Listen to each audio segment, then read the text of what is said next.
तो सबसे पहले बात न्यूज नाइट पे करेंगे बीजेपी के राष्ट्रीय अधिवेशन की। 2 दिनों तक चलने वाला बीजेपी का राष्ट्रीय अधिवेशन नई दिल्ली के भारत मंडपम में शुरू हुआ। क्या कुछ रहा पहले दिन विशेष, आइए आपको दिखाते हैं। बीजेपी का राष्ट्रीय अधिवेशन शनिवार को ध्वजारोहण के साथ शुरू हुआ। सबसे पहले अधिवेशन में पीएम मोदी का अभिनंदन किया गया। बीजेपी अधिवेशन में पार्टी के राष्ट्रीय अध्यक्ष जेपी नड्डा ने अध्यक्षीय भाषण दिया। इस मौके पर उन्होंने पार्टी के संघर्ष को याद किया। अपने संबोधन में जेपी नड्डा ने कहा कि पिछला दशक उपलब्धियों से भरा रहा और पीएम मोदी के नेतृत्व में आज हमारी पार्टी देश की 58% जनता का प्रतिनिधित्व कर रही है। 2014 से पहले हमारे सिर्फ 5 सरकारें थी, जहां 5 प्रदेशों में सरकारें थी और लंबे समय तक हम 5-6 पर रुके हुए थे।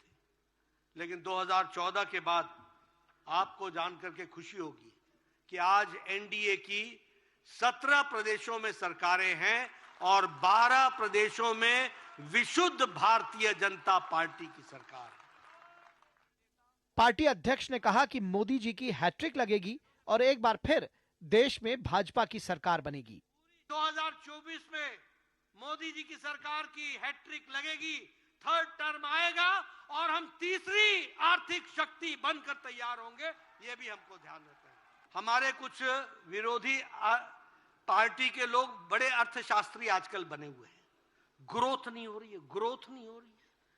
मैं उनको बार बार बोलता हूं, हाँ तुम्हारी ग्रोथ तो नहीं हो रही है तो पक्की बात है, इसमें तो कोई दो राय नहीं है और होगी भी नहीं। लेकिन देश की ग्रोथ रेट को अगर देखना हो तो वो तीव्र गति से आगे बढ़ रहा है।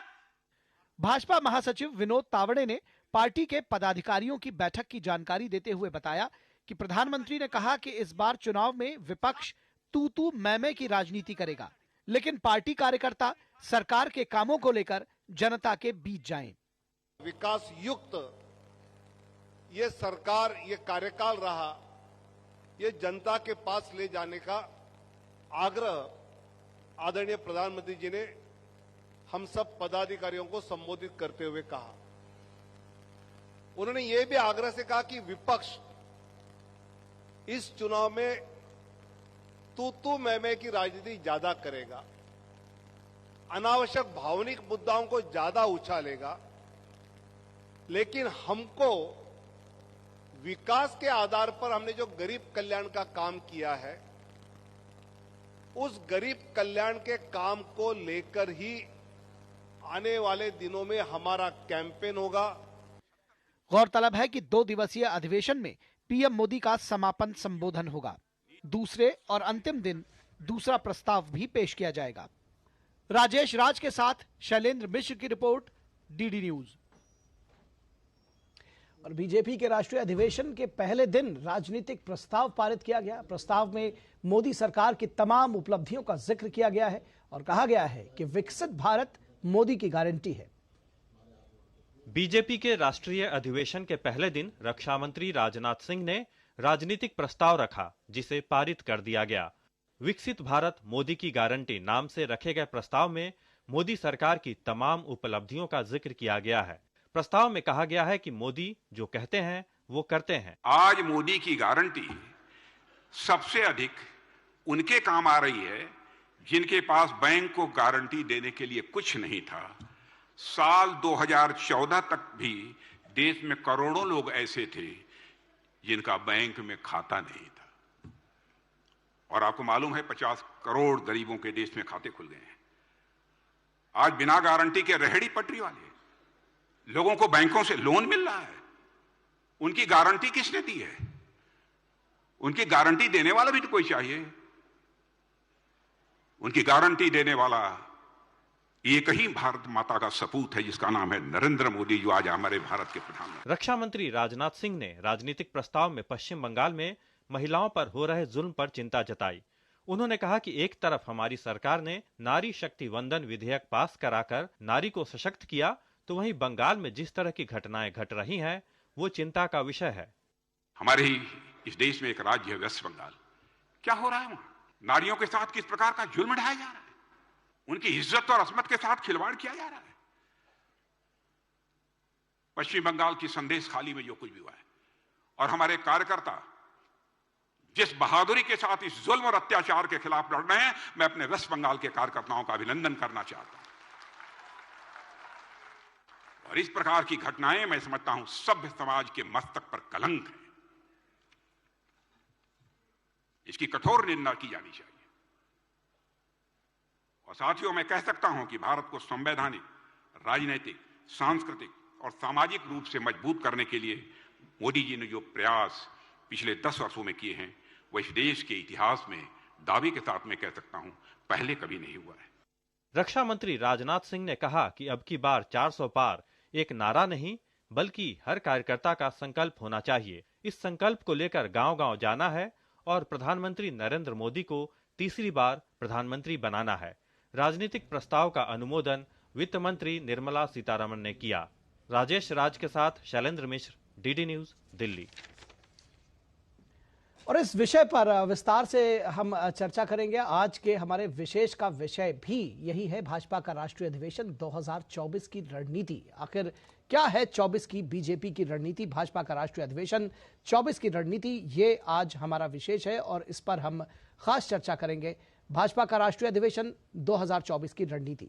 हमारे साथ खास मेहमान जुड़े हुए हैं। हमारे साथ अनिल बंसल जो कि वरिष्ठ पत्रकार हैं जुड़े हुए हैं। अनिल बंसल जी, सबसे पहले तो अगर ये 2 दिन का बेहद महत्वपूर्ण अधिवेशन है, पहले दिन का अगर संदेश आपसे समझना चाहें, क्या कुछ संदेश रहा, क्या कुछ निकल कर आया पहले दिन, कैसे इसको पढ़ेंगे इन संदेशों को? देखिए, भाजपा जो है वो, इसमें कोई संदेह नहीं है कि आज विश्व की सबसे बड़ी पार्टी है। भाजपा ने जो उनके पास प्रधानमंत्री नरेंद्र मोदी एक ऐसा चेहरा है जो आज उनकी व्यक्तिगत गारंटी पर लोग पूरा विश्वास कर रहे हैं कि जो कहा वो किया। राजनीति में यही महत्वपूर्ण होता है कि जनता से आप वायदे करते हैं फिर उसको पूरे नहीं करते, लोग फिर सवाल करते हैं। तो मोदी डंके की चोट पर ये कह रहे हैं कि मोदी की गारंटी का मतलब है कि इस बात की गारंटी है कि वायदा पूरा होगा। तो जो आज बैठक में, और दूसरा जो महत्वपूर्ण बात है, राजनीतिक प्रस्ताव पारित किया गया है। पश्चिम बंगाल में जो संदेश खाली का जो मैसेज है, वहां जिस तरह से दलित महिलाओं पर अत्याचार हो रहा है और वहां दूसरे दलों के लोगों को जाने नहीं दिया जा रहा है। वहां राज्य सरकार, जो अनुसूचित जाति आयोग है, उसने भी सिफारिश की है कि वहां राष्ट्रीय शासन लगाया जाए और एसआईटी जांच हो। इसके लिए सुप्रीम कोर्ट में भी एक रिट दायर की गई है कि एसआईटी जांच हो या सीबीआई को जांच दी जाए, क्योंकि वहां की जो पुलिस है उस पर लोगों का विश्वास खत्म हो गया। और ये सिर्फ बीजेपी ही मांग नहीं कर रही है, बाकी दल भी, वहां तृणमूल कांग्रेस के खिलाफ जिस तरह का वातावरण बना है, वो सब मान रहे हैं कि कानून व्यवस्था की स्थिति ममता बनर्जी जी के नियंत्रण से बाहर हो गई है और कहीं ना कहीं एक तुष्टीकरण का भाव सरकार के कार्यशैली में नजर आ रहा है। ये जो आज प्रस्ताव पारित किया गया, राजनीतिक प्रस्ताव, उसमें खासतौर से पश्चिम बंगाल की स्थिति पर चिंता जताई गई बीजेपी के द्वारा। तो ये सोचने की बात है। और जो 370 का जो प्रधानमंत्री जी ने कहा, डॉक्टर श्यामा प्रसाद मुखर्जी, हम जानते हैं जब कश्मीर में दाखिल होने के लिए परमिट की आवश्यकता पड़ती थी, कश्मीर को भारत का अभिन्न अंग बनाना ये एक सपना था। जनसंघ 1952 में स्थापित हुआ तभी से, और श्यामा प्रसाद मुखर्जी जी का बलिदान हुआ। तो कब से हम नारा सुनते आ रहे थे, नहीं जाएगा व्यर्थ श्यामा प्रसाद मुखर्जी का बलिदान, एक निशान एक विधान। तो एक निशान एक विधान 370 को जिस तरह से बीजेपी की सरकार ने खत्म किया है, उसके बाद वहां दलित वर्ग को आरक्षण मिला, दूसरे सामाजिक कल्याण के कार्यक्रम लागू हुए और कश्मीर, हम कह सकते हैं कि आज भारत का अभिन्न अंग पूरी तरह से विधिवत रूप से बन गया है। तो ये जो 370 का जो लक्ष्य दिया है, प्रधानमंत्री जी ने कहा कि श्यामा प्रसाद मुखर्जी चाहते थे कि 370 धारा खत्म हो, उसको प्रधानमंत्री जी ने 370 सीटों से जोड़ दिया है। पिछली बार 303 सीटें भाजपा की आई थी और एनडीए की कुल मिलाकर 325 से अधिक सीटें थी। तो इस बार जिस तरह का वातावरण बना है, 3 राज्यों में अभी भाजपा की बहुत बंपर बहुमत के साथ सरकारें जीत कर आई हैं, और भी सब जगह वातावरण है, और जो सरकार का कामकाज है, आर्थिक स्थिति है और जो बजट सरकार ने पेश किया है, उन सब के अनुरूप, और जिस तरह से लोगों को अनाज 80 करोड़ लोगों को, महिलाओं को गैस, माने जो टारगेटेड तबका है, जो गरीब है, वास्तव में प्रधानमंत्री जी खुद कह चुके हैं कि 4 जातियां हैं जिनको वो मानते हैं, वो गरीब है, युवा है, महिला है, किसान है। ये सब चीजें असर कर रही हैं और लोग अब विकास चाहते हैं। तो जो विकसित भारत का संकल्प है कि हम दुनिया की चौथी अर्थव्यवस्था हैं आज तीसरी बड़ी अर्थव्यवस्था, शीघ्र ही बन जाएंगे, ऐसा विश्वास और आत्मविश्वास प्रधानमंत्री ने जताया है। तो ये सारा जो टारगेट है कि 370 पार, इसको पूरा करना, और ये मुझे लगता है ये असंभव नहीं है जिस तरह का वातावरण बना है।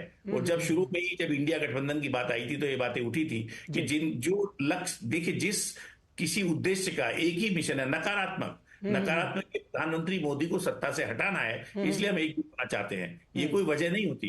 तो नकारात्मक बुनियाद पर चलने वाला कोई संगठन बनने से पहले ही बिखर गया, ये सारा जनता ने देखा।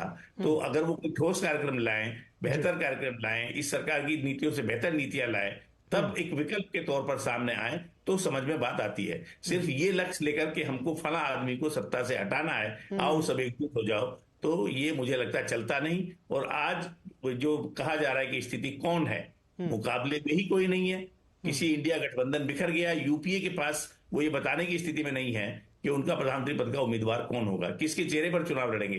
तो जो मुझे 370 की बात लगती है वो कोई अब बहुत बड़ा, मतलब दूर का, ऐसा असंभव जैसी कोई चीज नहीं लगती। मुझे लगता है जो आत्मविश्वास आज भाजपा की बैठक में दिखाई दिया, और सब तमाम नेतृत्व पूरा, जिसका बेदाग नेतृत्व, जो बात कही गई कि एक तो विकास और ऊपर से बेदाग, तो 10 साल का जो सफर है भाजपा का, उसके आधार पर अब हर आदमी ये मानकर चल रहा है कि तीसरा जो प्रधानमंत्री जी ने कहा है कि विश्व की आर्थिक शक्ति बनाएंगे, और ये जो अगला 5 साल का कार्यकाल होगा, उसमें किसी को संदेह नहीं है कि वो एक बार फिर देश की नेतृत्व का मौका बीजेपी और नरेंद्र मोदी को मिलने वाला है। अगर बंसल साहब राजनीतिक प्रस्ताव की बात करें, विकसित भारत मोदी की गारंटी, तो क्या ये माना जाए कि जो विकास का एजेंडा है बीजेपी का अपना, और साथ ही साथ उनके पास मोदी के तौर पर, प्रधानमंत्री मोदी के तौर पर एक सशक्त नेतृत्व है, तो यही इनका चुनाव का एजेंडा है जो ये जनता के बीच में लेकर जाना चाहेंगे? हाँ, निश्चित रूप से। देखिए, आपको जब आप 10 साल सत्ता में रह चुके होते हैं तो आपको अब अपना ज्यादा बताने की आवश्यकता नहीं पड़ती। जो आपका कामकाज है, और खास तौर पर लोग ये जानना चाहते हैं कि सरकार जो रही वो, उस पर भ्रष्टाचार के आरोप नहीं लगे कहीं कोई, और कोरोना के बावजूद जो देश का विकास का चक्र है, जो प्रगति की रफ्तार है, उसमें गिरावट नहीं आई। तो बड़े संकट के बावजूद हम, दुनिया की अर्थव्यवस्था बड़े बड़े देशों की जब लड़खड़ा रही थी, तब भारत का आर्थिक विकास दर का जो आंकड़ा था वो ऊपर जा रहा था। तो ये जो स्थिति है आज, हालत ये हो गई, हम देखते हैं एक जमाने में शेयर बाजार जो हमारा था वो विदेशी वित्तीय संस्थाएं तय करती थी कि वो ऊपर जाएगा या नीचे जाएगा। विदेशी निवेशक अगर पैसा निकाल लेते थे तो शेयर बाजार धड़ाम हो जाता था। अभी हमने पिछले 6 महीने में देखा कि विदेशी वित्तीय संस्थाओं ने काफी पैसा बाजार से निकाला, लेकिन हमारे शेयर बाजार पर उसका कोई प्रभाव नहीं पड़ा। करोड़ों नए लोग शेयर बाजार से जुड़े हैं, युवा लोग इसमें आ रहे हैं, निवेश कर रहे हैं। तो ये सब तब होता है जब एक विश्वास पैदा होता है, लोगों को विश्वास हुआ है कि कोई कंपनी घोटाला करके नहीं भागेगी, कोई घपला करके हमारा पैसा नहीं मारेगा। आज देखिए बैंकों की हालत क्या है। जो हमारे सार्वजनिक क्षेत्र के बैंक हैं वो लगभग डूबने की स्थिति में आ गए थे। पिछले 2-3 साल से उनके शेयर रिकॉर्ड ऊंचाई पर पहुंच गए हैं, सब लाभांश दे रहे हैं, सबके प्रॉफिट आए हैं। तो ये जो विकास है, जो अर्थव्यवस्था की स्थिति है, यानी सबको लगता है निवेश होगा तो उसका लाभ होगा। और आज लोग जाति पाति धर्म मजहब इन चीजों से ऊपर उठना चाहते हैं। आम आदमी उठा चुका है, लोग चाहते हैं विकास हो, तरक्की हो, सबको समानता हो, किसी का तुष्टीकरण ना हो और किसी के साथ अन्याय ना हो, सबके साथ समान व्यवहार हो। तो जो नारा है सबका साथ, सबका विश्वास, सबका विकास, ये नारा जो है ये अमल में अगर आता दिखता है तो जाति और धर्म के बंधन टूट जाते हैं, लोग फिर कामकाज के आधार पर फैसला करते हैं। और मुझे लगता है यही वातावरण प्रधानमंत्री मोदी ने देश में बनाया है। जी, चलते चलते एक सवाल, आपने विपक्ष की चर्चा की, इंडी गठबंधन की भी बात की, तो ये जो बिखरता हुआ विपक्ष है, अपना कुनबा बनाए रखने का, अपने जो लोग हैं उनको बनाए रखने की एक चुनौती जरूर है उनके पास। आज आपने देखा होगा दिन भर कमलनाथ और चंद्रबाबू नायडू से जुड़ी हुई खबरें तमाम सुर्खियों में छाई रही। किस तरह से देखते हैं कि एक जो विपक्ष है, बिखरा हुआ विपक्ष भी बीजेपी के लिए कहीं ना कहीं एक जो चुनाव है उसमें उसके लिए और सहज बना देता है? देखिए, जब सबको ये लगता है कि आप अपने कार्यक्रम के साथ तो आ नहीं रहे हैं, किसी भी पार्टी को विपक्ष लोकतंत्र में बहुत आवश्यक है, पर विपक्ष को अपने कार्यक्रम के साथ आना चाहिए कि हमारे ये अच्छे कार्यक्रम है, सरकार की ये खामियां हैं, और अगर सरकार कोई अच्छा काम करे तो हम उसमें सहयोग भी करेंगे।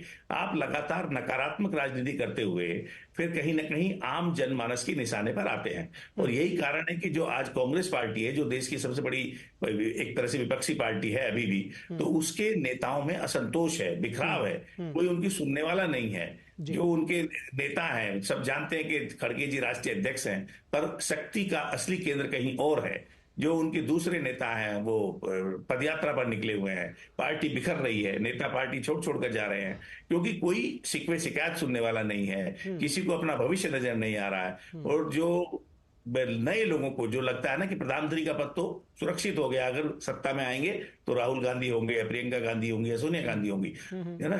इधर यहाँ ये लगता है कि एक सादा, जैसे नड्डा जी हैं, वो लगातार भाजपा के अध्यक्ष हिमाचल से उठकर आए हैं, अमित शाह जी जो कभी पार्षद हुआ करते थे आज देश के गृह मंत्री हैं, तो लगता है कि यहाँ सिर्फ वंश के आधार पर, परिवार के आधार पर आपको अवसर नहीं मिलता है। भाजपा आपको आपके कामकाज के आधार पर, आपकी प्रतिभा के आधार पर, आपकी कार्यक्षमता के आधार पर किसी भी ऊंचाई तक ले जा सकती है और सेवा करने का मौका देती है। तो जो साख है, देखिए राजनीति में साख चलती है, इसमें कोई संदेह नहीं है कि भाजपा की आज साख बढ़ी है, और उसी के कारण जो विपक्ष के नेता हैं उनको भी लगता है कि उन्हें कहीं ना कहीं भाजपा में आकर सेवा करने का मौका। और ये बीजेपी के कार्यकर्ताओं को भी विश्वास और हौसला देता है काम करने का। और यही वजह है कि जब हम कहते हैं कि सबसे बड़ी पार्टी है, तो आखिर कार्यकर्ता जो जुड़ते हैं उसकी एक बड़ी वजह ये भी है। बहुत शुक्रिया अनिल बंसल जी इस तमाम बातचीत के लिए और चर्चा में हमारे साथ जुड़ने के लिए, अपने विचारों को हमारे साथ साझा करने के लिए। और रुकेंगे एक छोटे से ब्रेक के लिए, आप कहीं मत जाइएगा, जल्द हाजिर होंगे।